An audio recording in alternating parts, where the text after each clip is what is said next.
아멘. 하나님의 말씀 같이 봅니다. 시작.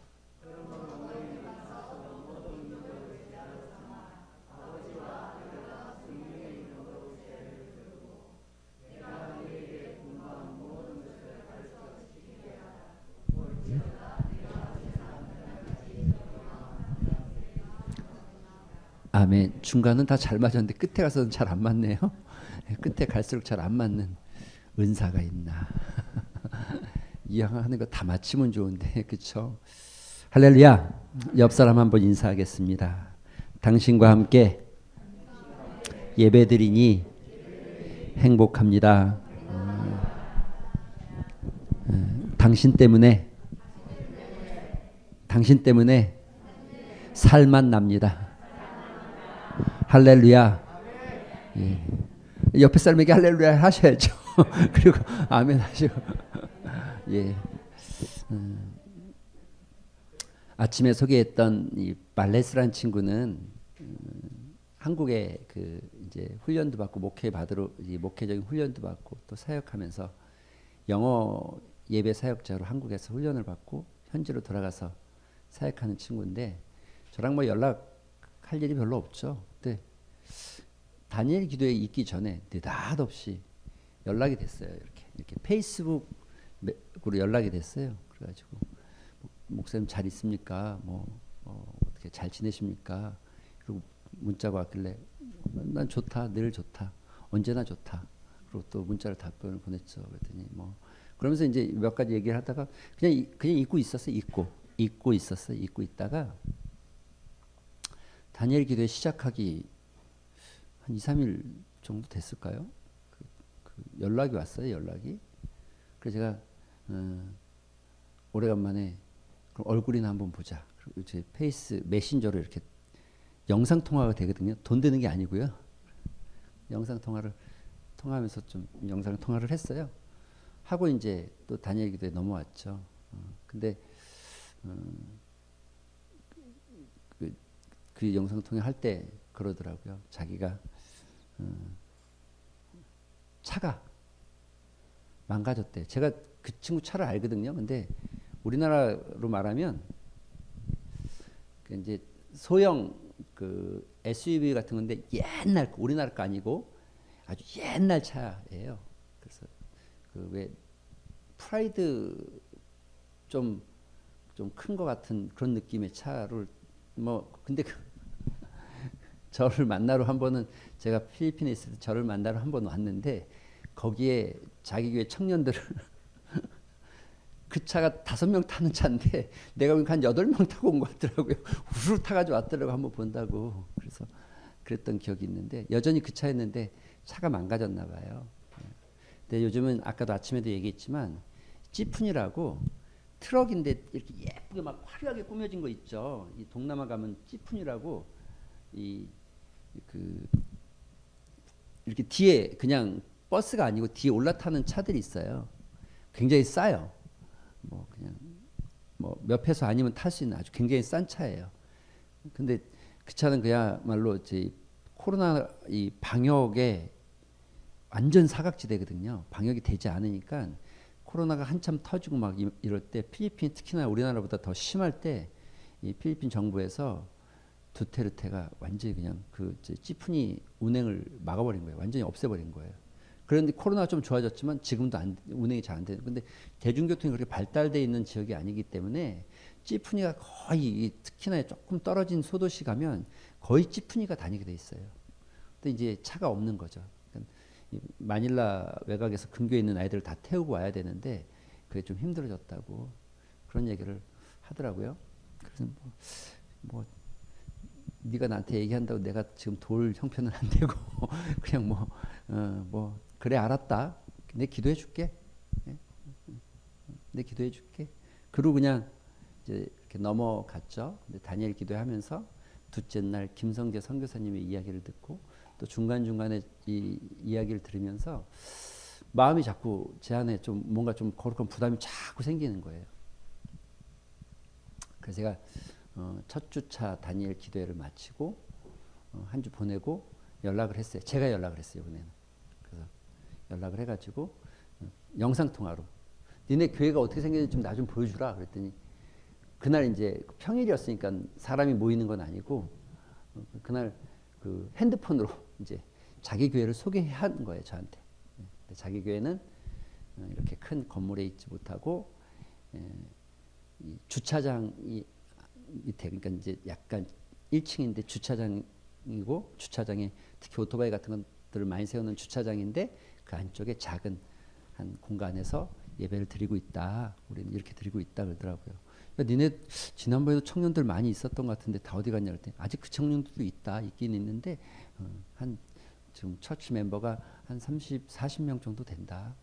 아이들도 한 2, 30명 된다. 이렇게 이제 설명을 하더라고요. 쭉 설명하길래 그대로 제가 이제 영상 받은 걸 그대로 이렇게 녹화를 해놨던 거죠. 녹화를 해놓던 건데 뭐 저희가 얼마큼이나 더 힘이 될지 모르겠지만 그런 생각이 들었습니다. 예, 그냥 이 마중물 같은 거, 예, 시드머니, 예, 시드머니, 종잣돈, 우리나라 말로 종잣돈, 시드머니.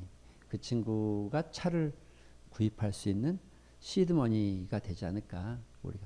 우리나라보다 차값이 비싸요. 아까 아침에도 설명했지만 우리나라는 2002년도 스타렉스 이런 거 안 타잖아요. 타는 사람이 없어요. 지금 그 매연에 걸리기 때문에 아무도 안 탑니다. 그러니까 스타렉스 초기 버전 같은 거. 그런데 그런 것들이 여전히 필리핀엔 많이 있어요. 우리나라에서는 100만 원, 200만 원도 안 주는 차를 거기 가면 500만 원이 돼요. 차가. 왜냐면 이게 수입을 해야 되고 이 관세가 다 붙어 나가거든요. 그리고 가서 또 수리를 해야 되고 뭐 이런 것들이 있어서 굉장히 좀 비싼 편이죠.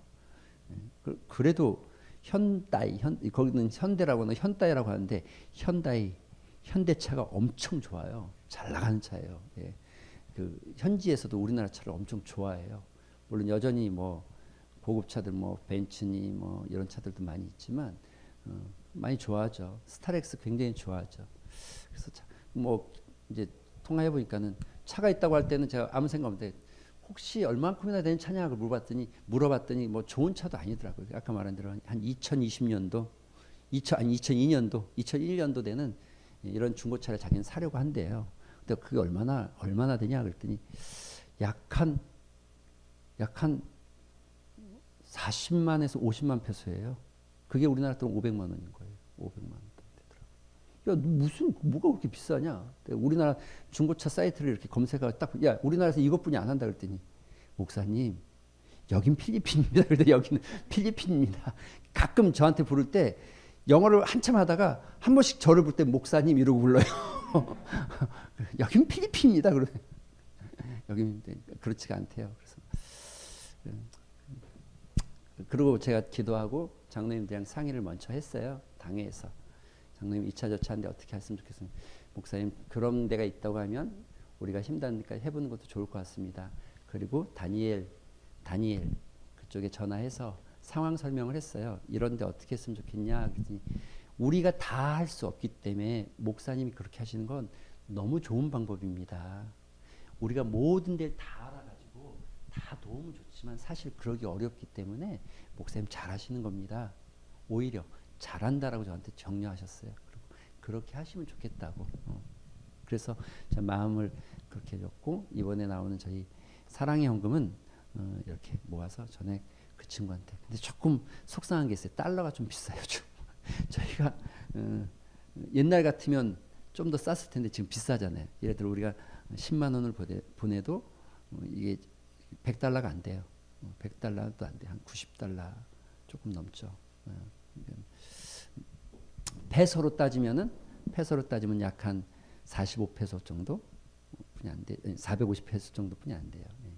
뭐 그럼에도 불구하고 뭐 시드머니 역할은 할 거다라는 싶은 마음에 여러분 기도해 주시고 또 그런 마음으로 해주시면 좋겠습니다. 다른 모든 다양한 곳들이 있지만 또 이렇게 흘러가게 되어져서 감사하고 흘려보낼 수 있는 것도 감사하고 우리가 뭔가 흘려보낼 곳이 많이 생기고 또 흘려보낼 물질이 많이 하나님께서 공급해 주시기를 위해서 기도합니다. 할렐루야. 예. 많이 흘려보내면 많이 줄 겁니다. 하나님께서 많이 채우게 돼 있어요. 안 흘려보내고 가지고 있으면 안 채워지잖아요. 근데 많이 흘려보내면 많이 채우는 게 하나님의 섭리니까 여러분 자꾸 많이 흘려보낼 곳을 찾아내는 거는 여러분 모두 우리 모두의 사명인 거예요. 사명. 예. 그래서 우리 안에 장학위원회, 구제위원회가 활발해져야 돼요. 그렇게 아유 도울 사람이 어디 있어 이럴 게 아니라 진짜 사각지대에 있는 사람을 찾아내고 발굴해내는 거, 우리 눈에 보여지기 시작하는 거, 그런 것들이 많아져야 돼. 그래서 도움이 필요할 사람이 있으면 기꺼이 우리가 할 수 없는 데라고 생각하지 마시고, 제가 이 친구한테 마음을 가졌던 것 중에 하나는 그 친구가 나한테 얘기했지만 내가 뭐 할 수 있어가 아니라 하나님이 나한테 하기를 원하신다는 마음을 가진 거예요. 아, 이건 하나님이 우리 교회 하기를 원하시는 마음이 있나 보다. 힘 닿는 데까지, 내가 다 하지 못해도 힘 닿는 데까지 하기를 원하시나 보다. 아마 이제 아내랑도 처음에 그 얘기 했는데, 아내도 아유 차는 우리가 아직 할 정도는 아니지, 나보다 더 빨리 손절하더라고요, 아내가. 그랬더니 또 한다고 그랬더니 또 그럼 그 정도는 하는 게 나보다 또 더 빨리 은혜 받더라고요. 하나님 분명히 그렇게 했어요. 그런데 같이 나눴는데도 아마 이렇게 하는 게 하나님 은혜지 않을까 싶은 마음이 있습니다. 여러분 위해서 기도해 주시고, 또 좋은 흘려보냄이 좋은 통로로 갈 때 하나님의 역사가 보내지는 건 우리의 역할이지만 그것에 쓰여지는 건 또 하나님께서 일하시고, 그 쓰여짐으로 하나님의 영광을 받으시고 복음의 역사가 나타나는 것은 여전히 우리가 기도해야 될 기도의 제목입니다. 그래서 기도해 주시면 좋겠습니다. 할렐루야. 예, 같이 읽어볼까요? 시작. 이쯤 되면 이제 외워지는 거 아닙니까? 1번은 외웠고 2번은 뭐죠? 섬김인데 뭐죠? 그걸 아직 잘 안 외워졌나 보다. 그럼 다시 시작. 자, 2번은 뭐라고요? 2번이 뭐라고요? 섬기는 신앙은 썩지 않는다. 3번 시작. 예, 우린 교제하게 돼 있는 겁니다. 여러분 절대 독불장군처럼 혼자 신앙생활하면 안 됩니다. 우린 그런 거 지향하지 않습니다. 하나님도 그런 걸 좋아하지 않습니다. 하나님의 나라는 혼자 있는 걸 원치 않습니다. 아담이 혼자 있을 때 하와를 만들어서 독처하는 것이 좋지 못했다. 그래서 혼자 두지 않았다는 거죠. 우린 교제하게 돼 있는 겁니다. 그런데 이 교제는 서로에게 건강한 영향력을, 믿음의 영향력을 나타내는 교제여야 합니다. 이게 우리끼리 좋은 교제, 우리끼리 친분을 유지하는 교제는 그거는 그냥 저희 밖에 나가서 저기 동호회 모임 가면 그런 거 많으니까 거기 가서 하시면 됩니다. 그런데 우리는 어떤 모임이에요? 우리는 서로의 믿음을 세워주고 서로의 믿음 안에 성장할 수 있도록, 예수 그리스도 안에서 서로가 믿음을 잘 붙잡고 살아갈 수 있도록 격려하고 힘이 되어주고 위로하고 서로 사랑을 나누는 이런 교제를 말하는 겁니다. 예. 이게 몇 번째예요? 3번째. 2번째 뭐라고요? 이제 2번까지는 기억이 됐어요. 그래서 물론 다음 주에 가면 다 잊어버리겠죠. 그래서 목회자가 쓸 필요가 한 거예요. 그렇죠? 한 번 더 해도 되니까. 4번은 뭘까요? 시작. 할렐루야. 훈련은 뭐 하는 거라고요? 훈련은 힘들고 어렵다가 생각하면 안 되고, 내가 우리의 주인 되신, 우리를 구원하신 예수 그리스도를 닮아가는 진짜 복된 시간들, 진짜 은혜로운 시간들. 훈련의 종류는 여러 가지가 있어요. 우리가 정해진 커리큘럼을 따라서, 정해진 커리큘럼과 교회의 스케줄을 따라서 하는 훈련도 있지만 삶에서도 있어요. 사람을 통해서도 하고 환경을 통해서도 하고, 또 어떤 고난과 역경을 통해서 하나님은 우리를 끊임없이 훈련시키는 거예요. 훈련은 이게 다 크게 보면 시험이라는 큰 카테고리 안에 있죠. 근데 이 시험이라는 카테고리 안에 첫 번째 시험, 이거는 사탄이 주는 시험, 이건 유혹, 템프테이션, 유혹이죠. 하나님하고 멀어지게 만들고 하나님과 우리 사이를 갈라놓으려고 하는 사단의 유혹, 이거를 템프테이션. 두 번째, 하나님이 주시는 시험, 이거는 훈련입니다. 왜 훈련합니까? 업그레이드 시키기 위해서. 업그레이드 시키기 위해서. 여러분 학년 올라가게 하기 위해서. 여러분 중학생이 고등학생이 대학생 되려면 그만큼 공부하고 훈련해야 되는 것처럼, 그러기 위해서. 세 번째 시험은 자기 스스로 하는 시험입니다. 이런 걸 가르쳐서 자기 안에는 욕심과 교만함 때문에 넘어지는 시험이죠. 예, 이건 스스로. 사단의 시험은 우리가 예수님의 이름으로 물리치고, 하나님의 시험은 우리가 믿음으로 잘 승리하고 따라가고. 내한테 오는 시험은 어떻게 됩니까? 하나님 앞에 열심히 회개하고 기도하셔야죠. 내 안에 교만과 욕심이 나를 무너뜨리게 하고 자꾸 하나님의 말씀을 어긋나게 하면 열심히 회개하고 기도해야죠. 이 과정을 거쳐가는 거죠. 그리고 이게 몇 번째예요? 네 번째. 다섯 번째는 오늘 훈련은 순종을 더 쉽게 만들죠. 그래서 이렇게 표를 만들면 사역이다. 섬김이 사역입니다. 사역이죠. 그리고 교제하는 거, 그리고 훈련하는 거, 그리고 마지막 다섯 번째 건강한 신앙. 정말 건강한 신앙에서 복된 인생이 나오는데 건강한 신앙, 복된 인생은 이 다섯 가지죠. 다섯 번째는 사명입니다. 따라해 봅시다. 사명. 사명. 예. 여러분 이게 사명이라는 건 기독교 용어고 이 다른 말로 하면 목적을 가지고 있다는 거예요. 목적. 그런데 목적이 그냥 우리가 기독교를 떠나서도 목적이 있는 인생과 목적이 없는 인생은 너무 차이 나는 삶을 살 수밖에 없습니다. 하버드 대학에서 가르쳐주지 않는 것들 해가지고 나온 책에 보면 이런 내용이 있어요. 이런 내용. 그 안에 하버드 졸업생들을 몇 년간 졸업한 사람들을 이렇게 그 역추적해서 그 리서치 조사한 게 있어요. 그런데 졸업할 당시에 자기가 어떤 꿈과 비전을 가지고 있느냐라고 물었을 때 꿈이 있다라고 말하는 사람은 불과, 그리고 분명하고 구체적인 꿈을 서술하고 가지고 있는 사람은 불과 3%. 14%는 꿈은 있긴 한데 너무 단순해. 그냥 졸업하면 일단 한 1년 한 몇 개월 여행 갈 거고 그지 자동차 운전면허를 딸 거고 이런 아주 간단한 몇 가지의 목표를 가지고 있는 사람이 14%. 아예 꿈이 없었던 사람이 83%랍니다. 꿈이 하나도. 그런데 문제는 이거죠. 그들을 졸업하고 그랬던 사람들을 역추적하기 시작했어요. 그들의 삶이 어떤가. 그런데 13%, 단순한 꿈을 가지고 있던 13%의 사람들이 83%의 꿈이 없던 사람들보다 그들의 인생, 그냥 물질로 환산하면 2배 이상의 연봉을 받고 있더랍니다. 2배 이상의 연봉을. 실제적으로 삶이 그만큼 윤택해졌다는 거죠. 그런데 이 13%보다 3%의 분명한 구체적인 꿈을 서술하고 가지고 있었던 이 3%의 사람들은 똑같은 10년 후의 삶을 보니까 이 84%의 꿈이 없던 사람보다 무려 10배 이상의, 10배가 아니라 10배 이상의 연봉을 받고 있더라는 거죠. 물론 이 리서치는 기독교적인 리서치는 아닙니다. 다만 목표를 가지고 있다는 게 얼마나 중요한지를 정확하게 아는 거죠. 운동도 마찬가지죠. 취미로 참여하는 것하고 어떤 대회에서 우승을 목표를 가지고 있는 거, 이건 완전히 다르죠. 여러분 인생의 목표는 이렇게 중요합니다. 신앙도 목표는 매우 중요합니다. 자, 우리가 이렇게 얘기하잖아요. 고린도서 5장 17절 뭐죠? 그런즉 누구든지 그리스도 안에 있으면 새로운 피조물이라. 이전 것은 지나갔으니 보라.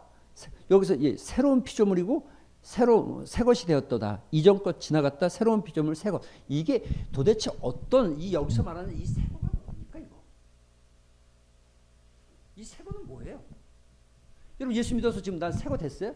그럼 자꾸 이걸 잘못 해석해가지고 신비한 영적인 그렇게 됐어요? 막 그래서 어떤 신비한 내 안에 새로운 번 어게인이 생겼어요? 그런 게 아니에요. 자꾸 그렇게 몰아가시면 안 돼요. 거룩하다, 육적인 것, 영적인 것 이렇게 나누기 시작했던 게 여러분 이제 스콜라 철학에서부터 나온 거예요. 이원화시킨 거. 형이상학, 형이하학. 신비롭고 육체적이고 영적이고 육체적이고 신비로운 것도 현실적인 거 이렇게 자꾸 나누는 거는 기독교적 사고관이 아니에요. 여기에 새롭다라고 말하는 게 이런 거예요. 이런 거. 여러분 이런 거예요. 새로워졌다는 게 이걸 말하는 거예요. 여러분 우리가 그리스도 안에서 새로운 사람이 됐기 때문에 우리의 사명, 새로운 인생의 목표가 생긴 겁니다. 할렐루야. 지금까지 내가 살았던 인생의 목표가 아니라 진짜 새로운 목표를 갖게 된 거예요. 새로운 목표가 있으니까 삶이 다르죠. 똑같을 수 없죠. 그 다음에 우리가 새로운 훈련의 자리에 우리가 이 돈 벌기 위해서 뭔가 기술을 익히는 그런 훈련이 아니라 예수 그리스도를 닮아가는 훈련의 자리에 선 거죠. 교제도 마찬가지죠. 섬김도 마찬가지죠. 예배도 예배의 성공, 인생의 성공이라고 할 때 예배가 가장 우선순위, 예배가 가장 중요하다는 거예요. 그런데 새로운 사람이 되었기 때문에 내 인생의 가치 속에서 수많은 가치가 있겠지만 내 가치관 속에서 가장 중요한 건 예배라고 고백한 거예요. 할렐루야. 그래서 예배를 양보할 수 없는 거예요. 그래서 새로운 사람이지. 그래서 예수 그리스도인이고 그리스도인 크리스찬이 되는 거지. 우리가 무슨 다른 어떤 놀라운 신비적인 체험이 있는 게 아니라는 거죠. 물론 우리가 영적으로 어떤 은혜도 있고 체험도 있고 그런 것들이 없는 건 아닙니다. 다만 그것이 어떤 중요한 게 아닙니다. 더 중요한 건 이것들이죠. 이것들. 인생의 목표에 대해서 이야기할 때 수많은 사람들이 이야기하는데 몇 가지만 저는 이렇게 선인들의 삶이 그들이 이렇게 어떤 명제를 제시하고 어떤 문장을 제시하는 게 삶의 어떤 연륜이 묻어있는 자신의 어떤 인생을 종합해서 하는 말들이잖아요. 저는 굉장히 힘이 있다고 생각합니다. 물론 성경만큼 힘이 있을 수는 없지만 여러분 많은 사람들이 있는데 그중에 톨스토이가 이렇게 얘기하죠. 길을 걸어가려면 자기가 어디로 향해 가는지 알아야 한다는 거예요. 길 가는데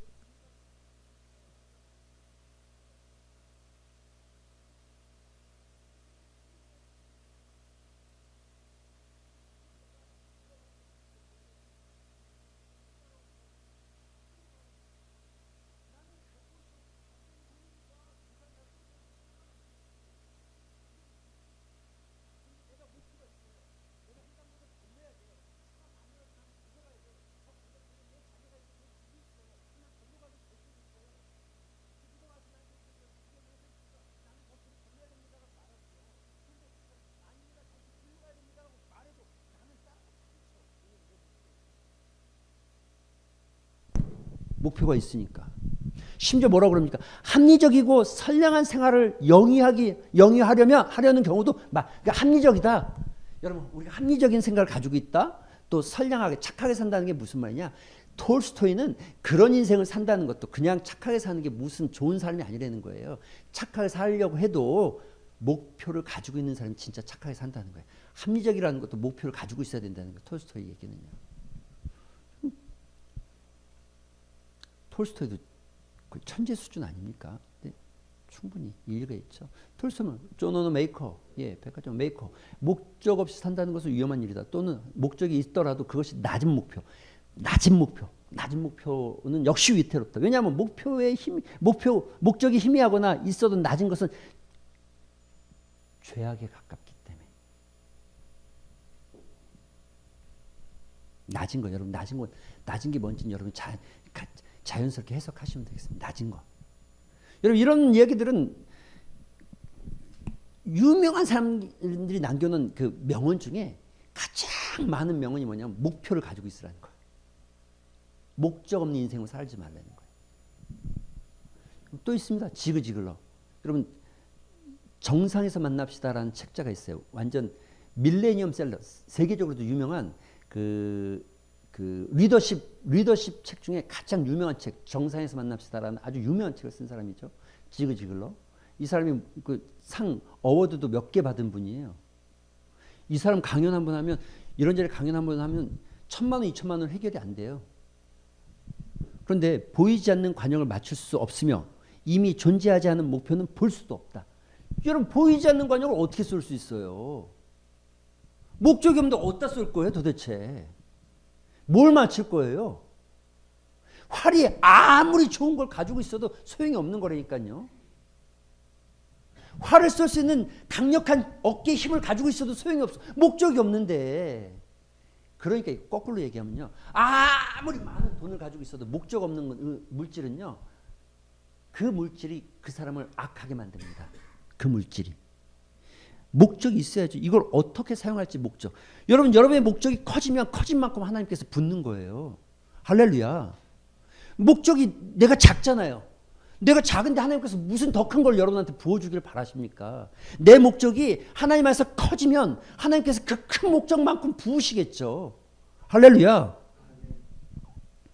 목적이 없으면 그런 거죠. 워싱턴 어빙도 마찬가지. 위대한 정신 소유자 목표가 있으며 범인들에게는 소망이 없다.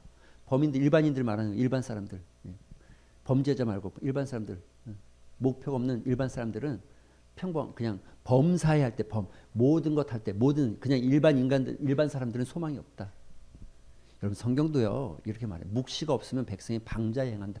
여기 묵시는 하나님의 계시의 말씀을 이야기합니다. 근데 이 계시의 말씀 안에서 하나님이 주신 사명과 목적이 없으면 인생은 어떻게 된다고요? 방자해진다는 거예요. 방자해진다는 거예요. 방만해진다 뭐 이런 말입니다. 방자해진다는 거예요. 여러분 빌립보서 3장에 바울이 이렇게 고백해요. 뭐라고요? 형제들아 같이 읽어봐요. 시작.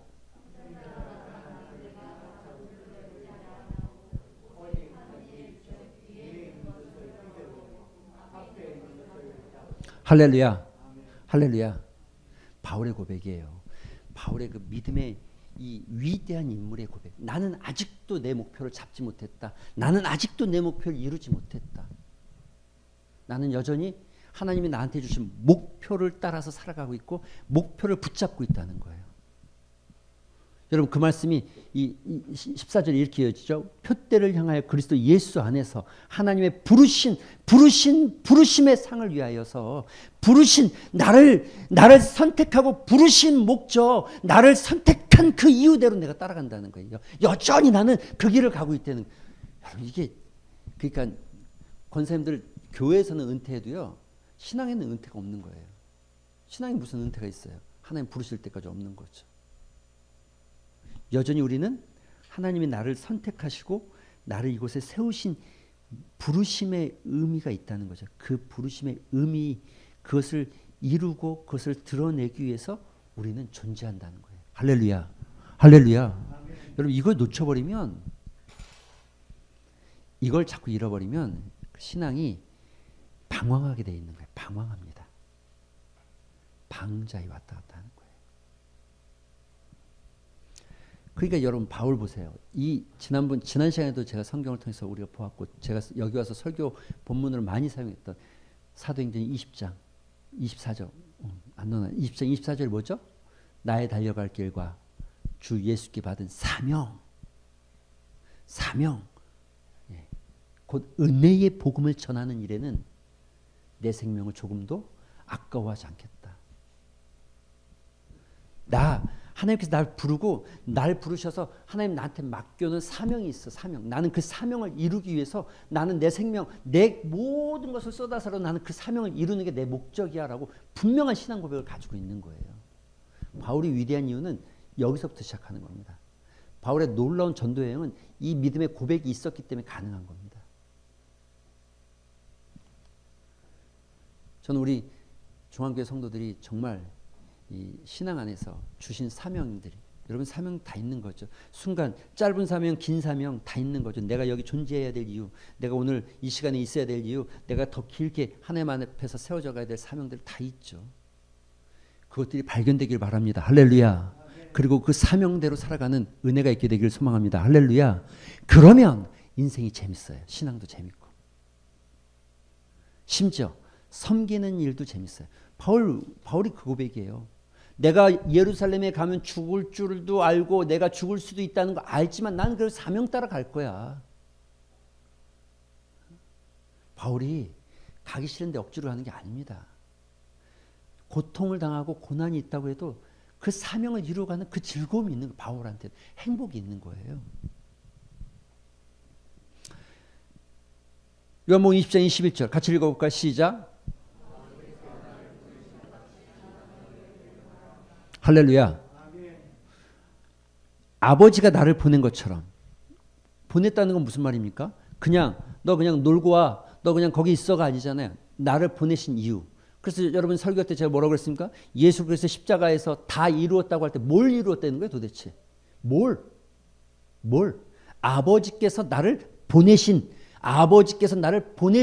그 사명, 그 목적을 다 이루었다는 거죠. 그리고 아버지께서 날 보낸 것처럼 나도 어떻게 한다고요? 너희를 어떻게 한다고요? 보낸다는 거예요. 그러니까 여러분 사명이 없다는 건 있을 수가 없다는 얘기죠. 사명이 크든 작든 모두에게 사명이 존재하는 겁니다. 할렐루야. 그 사명이 모아져서 하나님의 나라가 이루어지고 하나님의 이 도성, 하나님의 이 공동체가 이루어지는 거죠.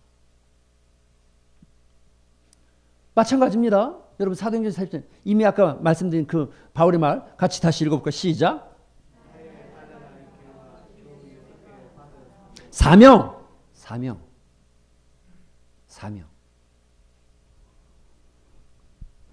인생이 만약에 내가 정말 여러분 내가 왜 불렀는지 난 잘 모르겠다 그러면 이거 놓고 기도하셔야 돼요. 이거 놓고 기도하셔야 돼요. 그래 인생이 재밌어지고 행복해지는 거예요. 하나님 부르심의 의미가 뭡니까? 하나님 왜 나를 이곳에 부르셨습니까? 하나님 내가 하나님께 어떻게 하기를 원하십니까? 하나님 내 삶에서 무엇을 받으시기를 원하십니까? 그 주께서 부르신 사명과 부르심의 소명이 발견되어지는 기쁨이 나에게 있게 하여 주시옵소서. 기도하셔야 돼요. 매일 와서 이거 해주세요, 저거 해주세요, 요거 해주세요, 요거 해주세요라고 기도하는 게 아니라 진짜 기도는 이런 기도를 해야 되는 거예요. 날마다 삶에서 발견되길. 오늘 하루도 내가 하나님 어떤 사명을 따라 살아가야 될지, 그 사명이 무엇일지, 내가 하나님께서 부르신 이유가 뭔지, 오늘 내가 숨 쉬어야 될 이유가 있다면 그 이유가 뭔지 알게 해주시고. 할렐루야. 할렐루야. 여러분 그런 은혜가 있게 되기를 주님의 이름으로 축원드립니다. 오늘 본문은 이렇게 사명이라는 게 뭐냐? 그럼 이 사명이라는 게 뭐냐? 라틴어로 미토라고 합니다. 미토라는 걸 영어로 바꾸면 미션이라고 합니다. 미션은 사명이라고, 미션 S가 붙으면 선교라고 하고, 미셔너리 하면 선교사라고 합니다. 다 어디서 나오냐면 저 미토라는 라틴어에서 나왔는데 그 의미가 뭐냐? 보냄을 받았다. 그러니까 보냄을 받았다는 건 이거는 수동태입니다. 어떤 나를 보낸 사람이 존재한 거예요. 그런데 보낸 사람이 존재할 때 존재하는 그 보냄에는 이유가 있는 거예요. 너를 보낼 땐 이유가 있는 거예요. 왕이 신하를 불러서 너 저 전라도 어디, 저 경상도 어디, 저 강원도 어디를 가라라고 할 땐 그 가는 목적이 있는 거예요. 불러서 보내는 목적이 있는 거예요. 보내는 목적이. 네.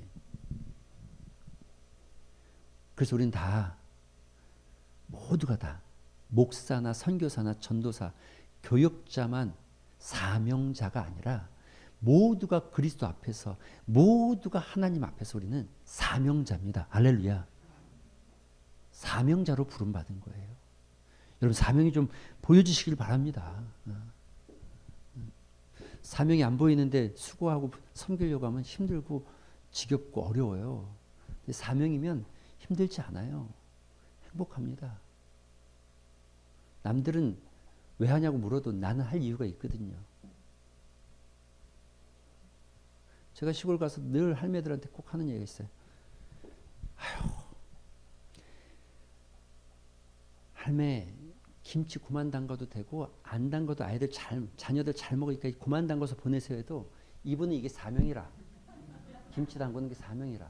근데 이게 며칠을 담궈요. 며칠을 담고 나면 막 아파가지고 가면 막 하고 막 그냥 이게 막 쓰러져 있고 뭐 바카스 한 두세 명씩 먹어야지 하루에 그나마 좀 일어나서 움직일 만큼 엎어져 있고 쓰러져 있고 그래 허리 아프다고 그러고. 그래서 제가 꼭 하면 자녀들은 절대 이거 안 주셔도 잘 먹고 잘 살아요. 없으면 사서 먹어요. 걱정하지 마세요. 이거 담고 아픈 거보다 이거 안 담고 안 아픈 걸 자녀들이 더 좋아합니다 해도 그분한테는 그게 사명이라니까. 얼마나 정성껏 담는 게 이거 담는데 여러분 내일 담는 거 오늘 준비하는 게 아니에요. 김치 하나 담는데 아이고 올해도 김치를 담아야 되는데 고춧가루를 준비해야 되고 한 2달 전부터 석 달 전부터 젓갈을 사고 어휴 뭐 고춧가루 담고. 근데 그 마음에 기쁨이 있잖아요. 자녀를 위해서 담아줄 때 얼마나 기쁘겠어요. 그렇죠?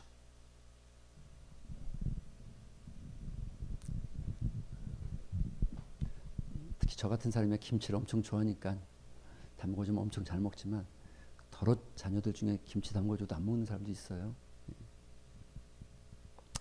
여러분 이 말 안에는 이런 겁니다. 자, 같이 읽어볼까요? 시작.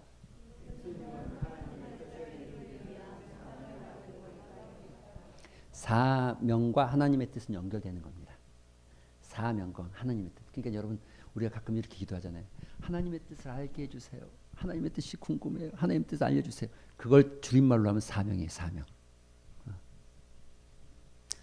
읽어봅니다. 시작. 아니 밑에 거 시작. 할렐루야. 예수님이 주신 사명이 뭡니까? 뭡니까? 자, 그게 뭐예요? 같이 다시 읽어볼까? 시작.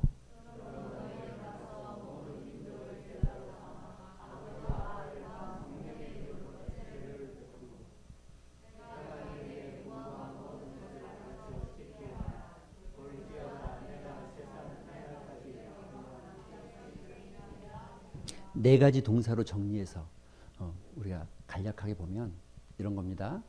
사명은 성도의 선택이 아니고 필수입니다. 그래서 사명이 이 땅에서 하나님의 영광을 위해 사는 성도라면 반드시 해야 될 삶의 본질이다. 그런데 이 아까 우리가 나눈 네 가지를 중심으로 이야기해 보면 1번 가라. 보냄받았으니까 가라는 거예요. 내가 어디로 가야 될지 고민하셨죠. 내가 오늘 어디 가서 섬겨야 될지, 내가 어디 가서 오늘도 복음을 전해야 될지, 내가 어디 가서 하나님의 선한 영향력을 나타낼지, 내가 어디 가서 그리스도인다운 삶을 보여낼지를 갈 곳을 찾아야죠. 내가 오늘 어디 가서 돈 벌까? 내가 오늘 어디 가서 내 욕심을 채울까? 내가 오늘 어디 가서, 그러니까 여러분 돈 버는 목적이 달라진. 내가 오늘 회사에 나간다? 그런데 내가 오늘 돈 벌기 위해서 열심히 돈을 더 차지하기 위해서 회사에 나가는 사람하고, 내가 회사에 가서 오늘 그리스도의 선한 영향력을 나타내기를 마음먹고 나가는 사람하고는 똑같은 일, 똑같은 일을, 똑같은 시간, 똑같은 공간, 똑같은 일을 해도 삶의 질은, 의미는 완전히 다른 거예요. 똑같을 수가 없는 거예요. 이해가 되십니까? 가는 거예요. 복음을 전해야 한다는 거죠. 아까 그 말씀 그대로 하면 복음을 전해야 된다는 거죠. 복음을 전한다는 것은 크게 큰 카테고리에서 봐야 되는 거예요.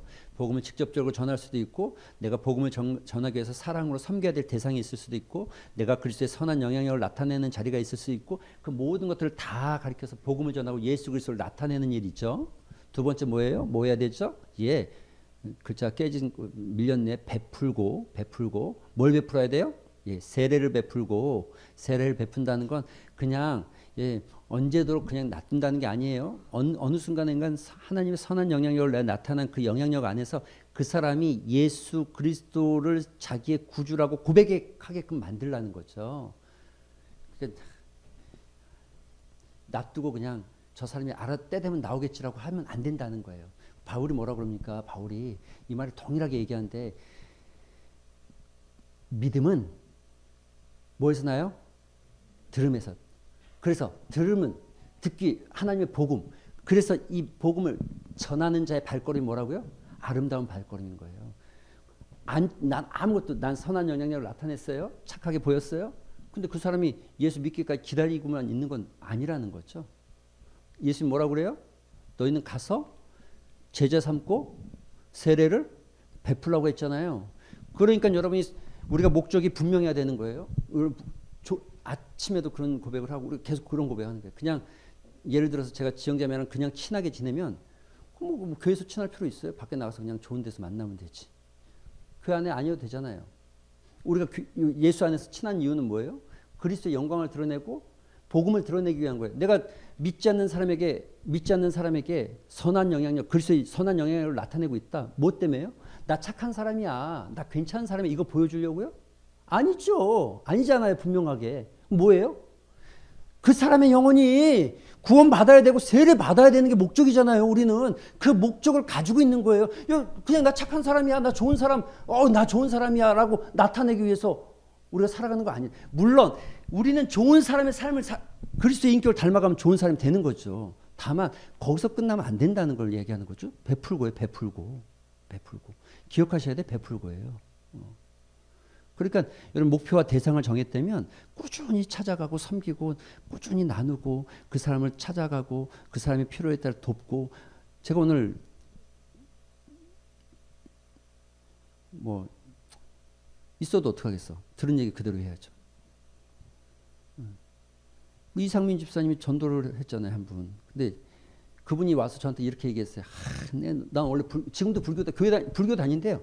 그러면서 뭐라고 하냐면 그 절에 내가 안 가면 안 될 만큼 아주 자기는 절에 중요한 존재래요. 그런데 이 친구가 자꾸 교회 오라고 그래서. 근데 그 말에 뭐라고 그랬냐면 저만 들은 거 아니고 우리 최문희 집사님도 같이 있었고 홍보하시는 분 다 들었어요. 너무 천사 같은 친구예요. 이 친구가. 나한테 보낸 천사 같은 친구래. 그래서 제 눈에도 이상민 집사님 천사 같긴 해요. 할렐루야. 본인은 부끄러워도 어쩔 수 없어요. 오늘 그냥 약간의 간증이니까 그냥 뭐 또 너무 부담스러워하죠. 너무 그러면서 이렇게 말했어요. 예수 믿는 사람이 다 이 친구 같으면 내가 교회 진작 나왔을 텐데 안 그런 사람이 많대. 그래서 제가 그랬어요.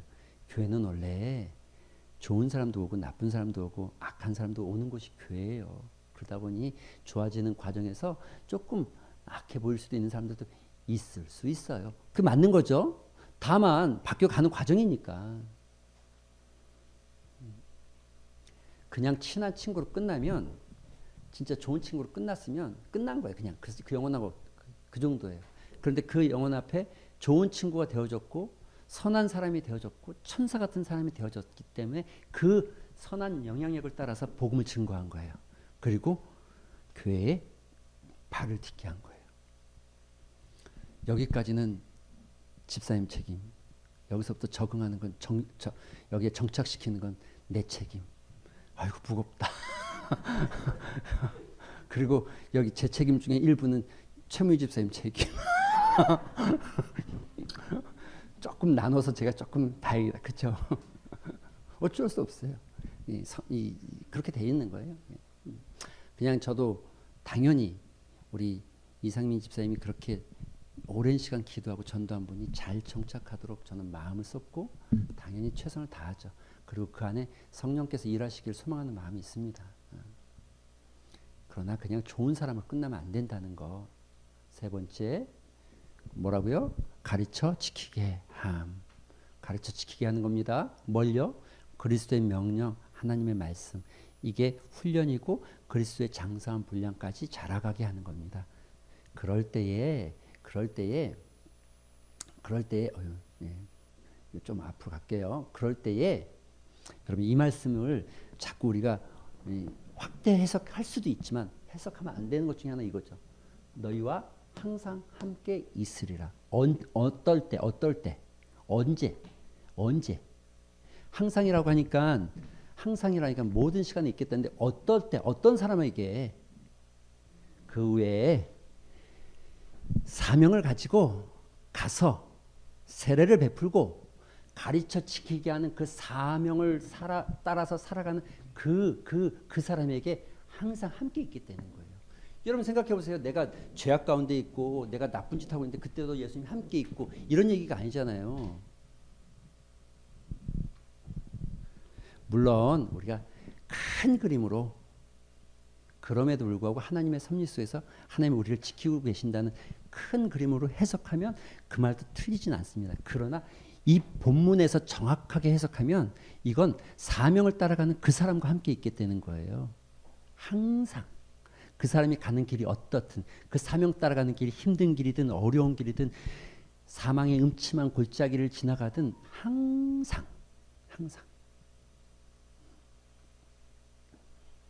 사명은 지상명령입니다. 지상명은 예수님의 명령이기도 하죠. 여러분 그런 사명자의 삶을 살게 되기 소망합니다. 마지막 한 구절만 성경 읽고 마쳤으면 좋겠습니다. 같이 한번 읽어볼까요? 시작.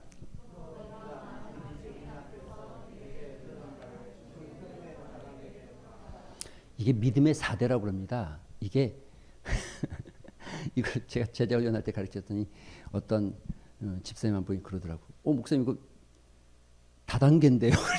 다단계인데 깜짝 놀랐는데 조금 다단계 같기는 해요. 그런데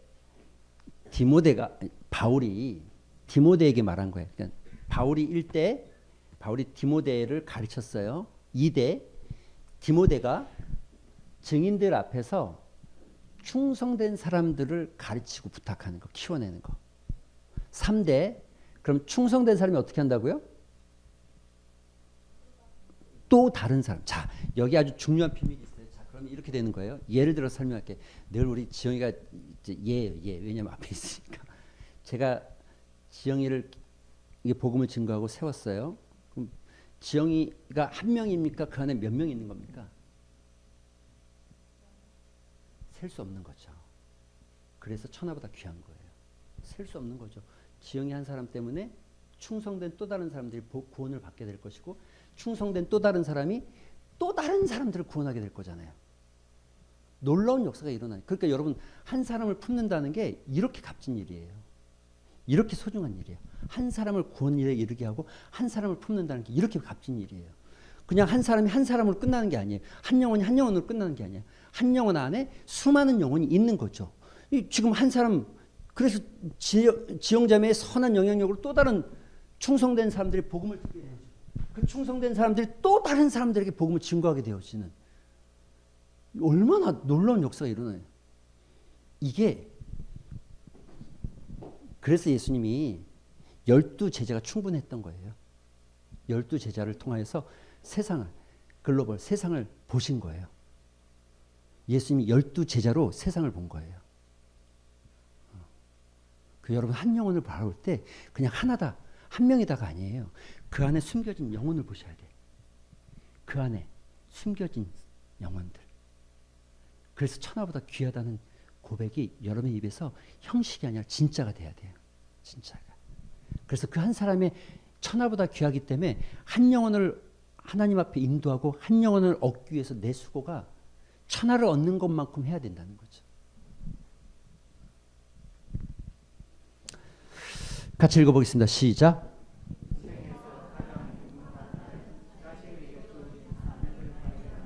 아멘. 아멘. 한 번 더 시작. 키에르케르고가 이렇게 말하죠. 시작.